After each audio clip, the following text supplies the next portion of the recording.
All right, so today I want to talk to you about something that could be considered bad news for the trucking industry, and because you are a freight broker and you are within the trucking industry, it could be bad news for you as well. Let's talk about the trucking industry and what has been a persistent problem that has continued to get worse and worse over the years due to a strained and perhaps a bit outdated logistics system. And then you throw in on top of that equation that we're in the middle of a pandemic that no one saw coming, no one planned for. And then, oh, by the way, we throw in one more for you. We're in the middle of baby boomers starting to retire. So when we're talking about the impact to the trucking and the broker industry, guess what that spells? Big problem. And just in case you think that I might be exaggerating the issue a bit, I want to share with you what other people are saying about this issue. In 2019, Bob Costello, he's the chief economist for the ATA, that's the American Trucking Association. He said that America was about 60,000 drivers behind where it needed to be. That was in 2019, pre-pandemic. Bloomberg just said in a recent article, a trucking crisis has the U.S. looking abroad for drivers. We are so short of drivers within our borders, we're now looking outside of the borders to fix that problem.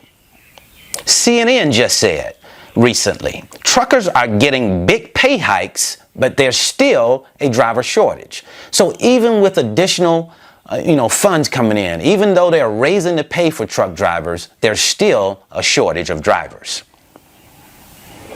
America is facing a massive truck driver shortage. That's the roadscholar.com.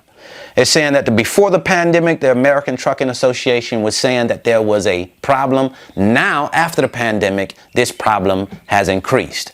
So that's not me making things up. That's the real deal. That's what we're dealing with now in the trucking industry. And of course, we as freight brokers will be impacted by this situation. The question is, how will you respond? How will you respond to this particular situation? Because it could be, not that it's so much bad news for you as a broker, but it could be some really good news for you. So I'm going to tell you how in this video. So come on inside, sit back, relax, and enjoy the video. Now let's get down to the business. So is this bad news for a freight broker? In my opinion, it's not bad news at all. It's actually music to my ears as a freight broker to hear that there are problems with capacity. There are problems with getting access to truck drivers. And the reason why that's such a beautiful sound to my ears is because that's what we do as freight brokers. That is your job, to be able to go out and get trucks when nobody else can get trucks, because that's what you do. You get access to trucks. So when there's a problem within the industry, we look to bring a solution to the problem. So we know now that there's a problem. Shippers have a problem accessing trucks. Truck drivers are short. So we, as freight brokers, we want to make sure now that we're going out and we're putting ourselves in front of as many shippers as possible, because they are having problems with getting freight moved. They are having problems with accessing truck drivers. Music to your ears. Now here's the deal. This is not just about going out and getting a lot of trucks in your carrier network. A lot of people think about, oh, I'm just going to go out and start signing up carriers. That's not necessarily a bad thing, but the question is, how many reliable carriers do you have within your network?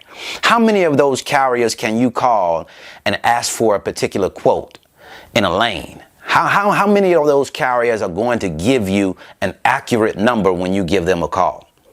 How many of those carriers do you talk to once or twice a month at least? That's the question. We can have a lot as far as numbers, but in this business, when it comes down to a carrier network, to me, the quality of carriers is much more important than the quantity of carriers, in my opinion. I want to have reliable carriers within my network that I know that I can go to and get information and get loads moved. We are a team. I have a team of carriers that I work with.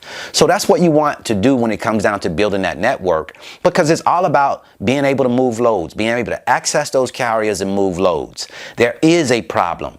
Carriers, driver shortage is a problem. The question is, do you have a solution? If you can provide a solution to that problem, then you can do very well right now. For example, look at what happened with the COVID-19 vaccine. I'm definitely not a person that wants that to be forced on anybody. But when we look at the vaccine and how long it took them to create that vaccine, we are talking about a year time.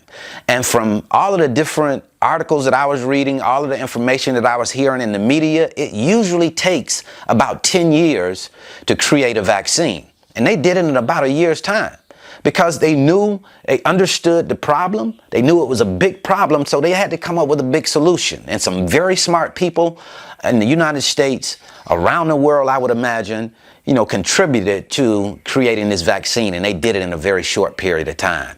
You and I have one of those type of issues upon us right now. Truck driver shortage is a problem. Can you solve that problem on your level? Can you solve that problem consistently on your level? If you can, this is a time period that you can do really well. Focus your attention on building a solid carrier network and then start going out to your shippers. Or don't wait till you build a network, to go out to your shippers. Start going out to those shippers now and start developing relationships with those shippers, getting them to understand that you are competent. You know how to get loads moved. You can get loads moved. You have assets in place to get those loads moved. And now I believe is one of the best times for you to do that because of what's happening in the industry. If you get the confidence, get it within yourself to go out and start doing what's necessary, start going through your processes, you may have a better chance now than you've ever had before because of the problem that we currently have. That's what I wanted to share with you today. Go out and start getting to your shippers, talking to your shippers about moving their freight. In the meantime, you also need to be building that carrier network. That carrier network is the key to your success. Build it truck by truck, one at a time. Get to know those carriers. Talk to them as often as you can. Now, I know you can't sit down with them every day, but every other week, or, if you can, talk to that carrier, reach out to them, ask them what's going on. Are there any lanes that they're interested in working now? Have they moved, or are they still in the same regions that they were? Are they working those same lanes and same regions that they were? Keep that relationship close and personal, because there'll come a time when you need carriers. And when you need carriers and you can access carriers, that's when you can really get paid. That's what I wanted to share with you today. I certainly hope this information has been helpful. If you want to learn more about the freight broker business, I'll leave a free link in the description. It's my 5-video series titled How the Load Movement Process Works.